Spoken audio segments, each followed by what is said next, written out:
Of all then, we're going to get cracking. We've got Tom joining us also in Malvern. He's a colleague of mine working on a blockchain technology. And so he's very kindly agreed to kick off this morning with a little bit of talk about what blockchain is and also what's money. Okay, so thank you, Tom. I'm going to stop sharing my screen and then it will be all yours. Great. Thank you very much, Adrian. It's a pleasure to be here. I have children in years 7 and 8, so this will be good for them to see what their dad does. So hello to everyone or anyone who recognises me from the local area. So my name's Tom. I work with Adrian and we sit in our office on the Malvern Hills inventing things. And what we're currently inventing is some Bitcoin related blockchain products and services. Now, before I go into that, I would just like to explain to you a little bit about money. I've got a few slides to show you, so I'm going to share my screen and you will hopefully, Adrian will help me share it, and then I can tell you about a little bit about money. Now, you'll recognize that half of life is about getting money and keeping hold of your money, and Bitcoin goes a long way to help this. So let me just see if I can share. Adrian, could you? Aha, right. So where am I sharing? Good. And so without any further ado, I think you can see, can you see that screen, Adrian? Good. Yes. Great, thank you. So money, people think of money traditionally as gold, and gold is a commodity. It's very rare. If you got all the world's gold together, it would fill about 5 Olympic swimming pools. So it's not much gold in the world, and obviously it's very expensive to get hold of it. The thing about gold that works well as money is that it's very portable. You can wear it as bracelets or jewelry or crowns. You can carry it away with you if you're being invaded at British camp. You can divide it, and it's very durable. Now, the key thing about money, if you see these cats, is that if there is an invasion or a disaster, that you should be able to carry it safely away with you, or bury it in the ground, come back and find it later. If there's a war on, you might find yourself having to put all your belongings into a chariot and push it to your next home, hopefully taking the gold with you. So there's lots of different types of money. It's not just gold, obviously there's silver as well. In Africa and India for a long time in history, cowrie shells were used as money. And obviously the further from the sea they are, the rarer they are. So things like grass and sand make very bad money because there's just too much of it about. Whereas shells inland are quite a good currency, as is gold and silver, obviously. But money isn't just about commodities, about gold, silver, metals, and rare coins, rare shells, rather. It can be anything you want it to be. There's a car token here for a car wash. It could be a token for a hairdryer or a laundrette. It could be coupons for Morrison's or Tesco's. Money takes many, many different forms. And we'll come back to this when we talk about Bitcoin. Money that you might be familiar with in the school context is collectible cards, so Panini cards and Pokemons and Lego. The interesting thing here is you start to see fakes as well. So original collectibles were the top left there with the baseball cards that came as cigarette packs. And the ones on the top right there, the Brazil team Panini stickers, match attacks, they're worth about £500 million to the company Panini every year. So it's a big, big industry. But in the playground, you can trade these cards and they are a form of money. What's really interesting in the history of money is the shift from sort of metal-backed money, if you like, gold, to paper money. And that's a big mental shift. You've got flying cash here, which is the original Chinese paper money. They used to have sort of treasure chests full of copper coins and robbers would steal that. So they invented these promises on bits of paper. It's called flying cash because it would fly away, catch fire, get wet. But essentially, paper money was invented at 800 AD, so relatively recently in the history of the world in terms of trade. Now, the problem you'll spot with paper money is if a government gets into trouble, they have a terrible tendency just to go and print more, because obviously the inherent value of paper money is a couple of pence. It's not £20 or £50. It's only £50 because we agree it's worth £50, but it's actually a piece of paper. So the government has a tendency to print money.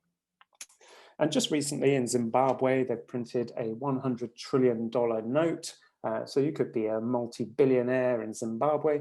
And the problem, of course, and you can ask your economics teachers and maths teachers, if you just print money, you get this phenomenon called inflation, where the more money the government prints, the less that it is worth. And then you end up having to buy a loaf of bread in Germany for 1 million Deutschmarks, which happened between the wars.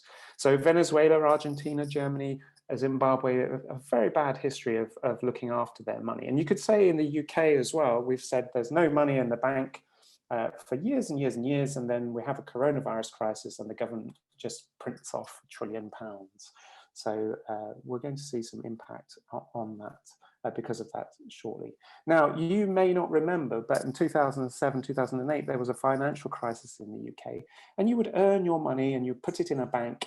And then when you went to go and get it, the bank would say, I'm sorry, but there's no money here. And this is called a run on the bank, because the money you lend the bank, or the bank says they look after it for you, they actually lend it to other people. So the money that you put into your bank isn't actually there. Most of it has gone. So if everybody at the same time says they want to get the money out, they have to queue up at the bank, and the bank says, no, you can't. So this is a bit of a pain. And you could ask yourself, well, I earned that money, it's my money, why can't I access my own money? And this is the main problem with governments and the main problem with banks. So clearly in a digital world, in a computer-based world, we need to have a computer type of money which can be peer-to-peer. So I can pay Adrian £10, he can pay me £5, I can pay Emma £4, without the bank stopping me from doing that. It's my money and I'm giving it to Adrian. So this is essentially what Bitcoin tries to solve. Now here's a funny thing about email money is it doesn't really work. Most emails, or all emails, are actually copies. So if I send £10 to John Masefield on email, my invented email money, I could also send the same £10 to the Chase and to Dyson parents as well. So there's a problem with email money, it just doesn't work. So what we need is a system where we can trust in the new digital money. And Bitcoin solved this problem in 2009. It's not actually a coin, it's just code. The way to think about Bitcoin is it's built on something called a blockchain. A blockchain is a bit like a Jenga block. Now, each transaction, so I give Adrian £10 and he gives Emma £4, goes into a block, and that block goes on top of the Jenga. Now, the key part here is that we're building this blockchain up, is that we're gluing every block together. And the glue that we're going to use is a special type of maths called cryptography. It's basically impossible to unstick without completely breaking everything and making it really obvious.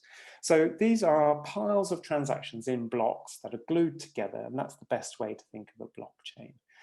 The problem is then if you want to change something, so if you're a criminal or a hacker, you want to change, say I gave Adrian £10 to maybe change a zero, I gave him £100 or £1,000, I could go into a spreadsheet or a computer and change those numbers if I was clever enough. With a blockchain, you can't do that, partly because they're glued together and the cryptography won't allow you to do that, but partly because there's not just one copy of the blockchain, there's 20,000 copies of it. So you'd have to be very good at ungluing and re-gluing 20,000 copies of the blockchain. It's about 1 million blocks high at the moment. So it is very, very, very difficult and has not been hacked since it was invented in 2009. What blockchains actually look like as chains of code, they look a public address, a private address, and a transaction, and they all go into these mathematical blocks and get locked down. Now, the key thing here is I can have a public address where you can send me money, a bit like having a bank account, Anyone can send me money to my bank account, but only I can sign with my private address to take money out. So that's a bit like having a PIN number at an ATM, and the transaction's recorded as well. Now, the key thing is, because there's no bank involved and I'm just sending money peer to peer, I must never divulge or lose my private address. If I do lose it, my money is gone forever, and we're back to square one with the problem with banks. So there are various tools that you can use, such as MetaMask, which I'll show you in just a moment, for transferring money from computer to computer or from mobile to mobile.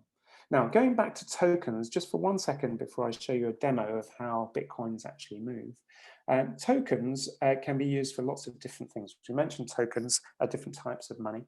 Imagine Bitcoin is like a Coke vending machine where every Bitcoin is the same and you can just transfer parts of a Bitcoin or a whole Bitcoin. So the way to think of a blockchain as well is to think of it as a vending machine. Now, you might not want just Coca-Cola. You can do other things with blockchains. You can actually put lots of different things on the blockchain, which makes it super interesting in terms of transacting and keeping a record of that transaction. So you might want crisps, you might want orange juice and so forth, and we can create different tokens for different things. So a pretty cool one that came out a few years ago is Crypto Kitties. So instead of collecting Panini cards, you might choose to collect cats or digital collectible art.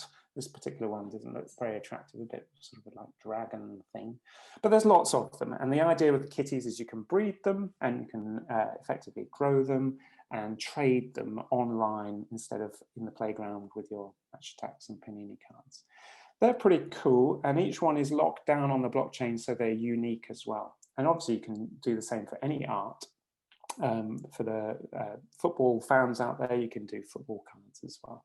All different sorts of things can be put on the blockchain. And what we're putting on at our company, BlockMark, is we're putting certificates on. So your A-levels, your GCSEs, your degree certificates, your driving license, that sort of thing. So blockchain is the future. Bitcoin is one version of it. It's the currency version. There are lots of other cryptocurrencies out there. The second biggest one is called Ethereum. And what we'll do just now is we will give you a demonstration of what an Ethereum transaction looks like. So just bear with me a second. I mentioned this, this little widget here called MetaMask.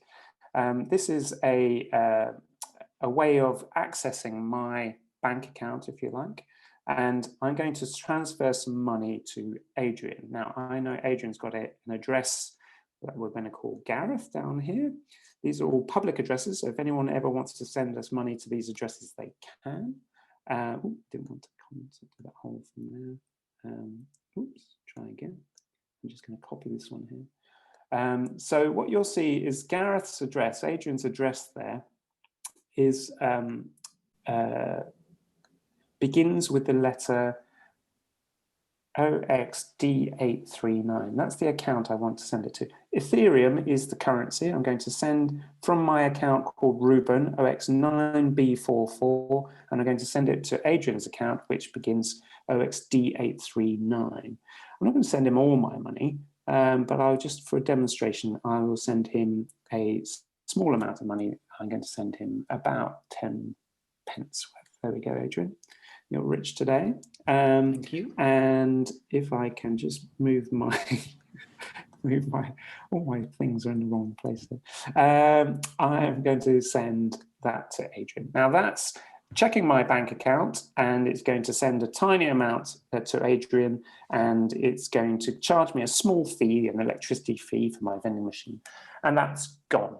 Okay, that's as fast as it takes. Now, if you send money to Africa or India, it might take you 5 days to send the money, and the bank will charge you £25 for doing it.